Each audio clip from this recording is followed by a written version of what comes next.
కందిపప్పులో మునగాకు వేసుకొని ఏ విధంగా వండుకోవాలో చూద్దామండి. హెల్త్కి చాలా మంచిది, తప్పకుండా ట్రై చేయండి. 2 కప్పుల కందిపప్పు ఫ్రై ప్యాన్లో వేసేసి దోరగా ఫ్రై చేయండి.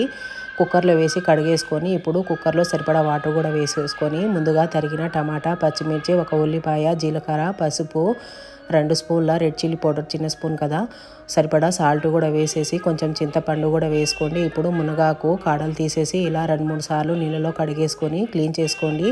ఈ కుక్కర్లో వేసేసి స్టవ్ మీద పెట్టేసి 5-6 విజిల్ తీసేసి కుక్కర్ చల్లారిన తర్వాత ఇప్పుడు మూత తీసేసి పప్పు గుత్తితో బాగా రుబ్బేసుకోండి. అప్పటికప్పుడే 1 గ్లాసు హాట్ వాటర్ కూడా వేసేసుకొని పప్పు గుత్తితో మెత్తగా కలిపేసుకొని పక్కన పెట్టేసి స్టవ్ మీద ఒక పాత్ర పెట్టేసి సరిపడా ఆయిల్ కూడా వేసేసి పోపు దినుసులు కూడా వేయండి. పోపు దినుసులు వేగాక 2 ఎండుమిర్చులు, కరివేపాకు రెమ్మ, ఇవైతే చిన్న వెల్లుల్లిలండి 8 దాకా దంచింది కచ్చబచ్చగా వేసుకోండి. సరిపడా ఇంగువ కూడా వేసుకొని ఇప్పుడు పప్పు కూడా ఇందులో వేసేసుకొని బాగా కలిపేసుకొని పక్కన పెట్టేయండి. ఈ పప్పు కూర చేసిన రోజు వంకాయ ఫ్రై చేసుకోండి, టేస్ట్ చాలా బాగుంటుంది. పప్పు కూర పక్కన వంకాయ ఫ్రై చాలా బాగా టేస్ట్ కుదురుతుంది. అంతేనండి, తప్పకుండా తినండి, కంటి చూపుకి మెరుగుపడుతుంది. ట్రై చేయండి. మరో హెల్తీ రెసిపీతో ఉంటా. Bye bye.